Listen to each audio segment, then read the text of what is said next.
دیکھیے اهدنا الصراط المستقیم، اب اس سے پہلے کیا پڑھے تھے؟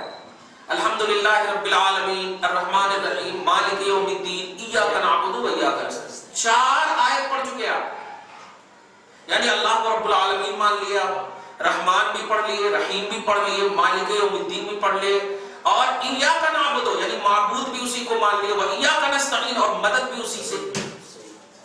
تو جب مدد بھی اسی سے مانگ لیے اور معبود بھی اسی کو مان لیے تو اب عبادت کسی کی نہیں کریں گے آپ، یہی ہوا مطلب۔ اب مدد بھی کسی سے نہیں مانگیں گے، لیکن آگے دیکھیے اللہ پاک خود کہہ رہا ہے، نوٹ کیجئے جو میں یہاں کہہ رہا ہوں، خود کہہ رہا ہے اهدنا الصراط المستقیم، اللہ کہہ رہا ہے بندو مجھ سے اس طرح دعا کرو کہ اے اللہ ہمیں سیدھی راہ چلا، صراط الذین انعمت علیہم، ان لوگوں کا راستہ جس پر تو نے انعام کیا۔ سوال یہ ہے کہ اے اللہ عبادت تیری ہوگی، ہم مان چکے ہیں، مدد تجھ سے ہم مان چکے ہیں، تو کیا تیری مدد یا تیری عبادت کافی نہیں ہے؟ تو انعام یافتہ بندوں کے حوالے سے کیوں مجھے دعا کرنے کہہ رہا؟ جملہ میں سمجھا؟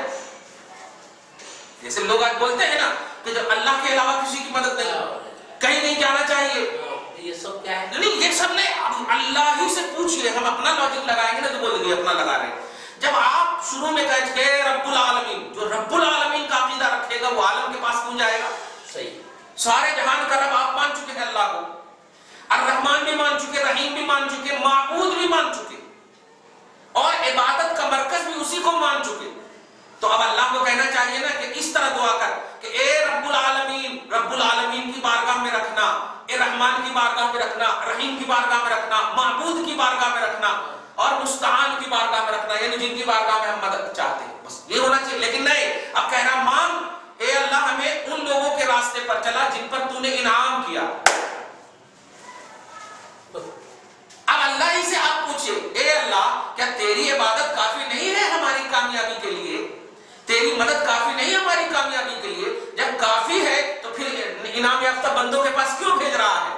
اور انعام یافتہ بندے 4 ہیں، نبی، صدیق، شہداء، صالحین۔ نبیوں کی بارگاہ، صدیق کی بارگاہ، شہداء کی بارگاہ، صالحین کی بارگاہ۔ تو اب ترجمہ ہوگا اے اللہ ہمیں نبیوں کے راستے پر چلا، صدیقوں کے راستے پر چلا، شہداء کے راستے پر چلا، صالحین کے راستے پر چلا، نبیوں کا ان کا نام اے اللہ محمد کے راستے پر چلا، صدیق اکبر کے راستے پر چلا، حسین کے راستے پر چلا، غوث اعظم کے راستے پر چلا، صالحین میں تو ان کا نام آیا، دھیان دے رہے ہیں۔ تو اب اللہ سے پوچھئے، اور یہ جماعت والے جو ہم پر آپ پر الزام لگا رہے ہیں کہ نہیں اللہ کے علاوہ کے پاس نہیں جانا چاہیے، تو اب ہم ٹھیک ہے نہیں جائیں گے، لیکن اللہ خود جب کہہ دے کہ اے بندے مجھ سے اس طرح دعا کر کہ اللہ ہمیں انعام یافتہ بندے کے راہ پر چلا، تو رب خود بھیج رہا ہے اور آپ روک رہے ہو، تو ہم رب کی مانیں یا آپ کی مانیں؟ جملے پہ غور کریں نا، رب خود بھیج رہا ہے انعام یافتہ بندوں کے پاس، جبکہ وہ کہہ چکا ہے کہ مجھے معبود ماننا، مجھے عبادت کا مدد کا مرکز ماننا، اور ہم مان چکے ایاک نعبد، ہم تیری ہی عبادت کرتے ہیں اور ہم تیری ہی مدد چاہتے ہیں، تو ہم کیوں چاہیں پھر جب عبادت کافی ہے ہمارے لیے؟ صحیح، عبادت کافی اور مدد بھی اللہ ہی سے مانگتے ہیں تو کافی ہے، تو پھر ان آیت کے بعد رکوع میں چلے جانا چاہیے۔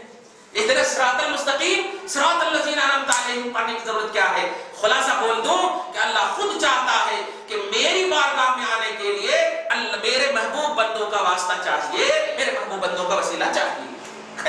بتائیں نا آپ سورہ مائدہ کی آیت، آگے مت جائیے، ہم سورہ فاتحہ میں ہم آپ کو سمجھا دیے کہ 4 آیت پڑھ لیے آپ۔ ایک چھوٹی سی بات اور بتائیے کہ کیا رب العالمین جب آپ پڑھیے گا تو صراط مستقیم پر نہیں رہیے گا؟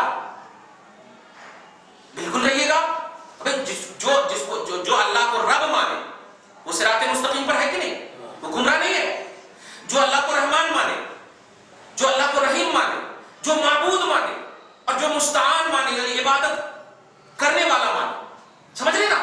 تو اب جو اتنا مانے گا وہ صراط مستقیم پر رہے گا کہ نہیں؟ رہے گا۔ اب جب صراط مستقیم پر رہے گا تو پھر کیوں صراط مستقیم کی دعا مانگ رہا ہے کہ نہیں؟ پیچھے جتنا ہم پڑھے وہ سب صراط مستقیم ہے نا؟ تو جب ہم صراط میں اس کو دنیاوی مثال میں جب ہم کھانا کھا لیے تو پھر ہم کیوں کہے اللہ ہمیں کھانا کھلا؟ ہم کھا لیے تو رب کو رب مان لیے، رحمان، رحیم، مالک یوم الدین، معبود، مستعان سب مان لیے، اور یہ سب علامت ہے صراط مستقیم کی۔ تو اتنا ماننے والا بھی صراط مستقیم پر ہے، پھر بھی رب کہہ رہا صراط مستقیم پر چلا، تو سوال یہ ہے کہ یا کیا صراط مستقیم یہ نہیں ہے؟ جواب ملا ہے، لیکن ان سب کی حفاظت انبیاء، صدیقین اور شہداء اور صالحین کا ساتھ چاہیے، وسیلہ چاہیے، ان کے سر کا اگر ہو تب جا کر کے کامیابی ملے. صحیح ہے؟ ورنہ کلمہ تو دیکھو منافقین بھی پڑھ رہے ہیں، کلمہ منافقین بھی پڑھ رہے ہیں.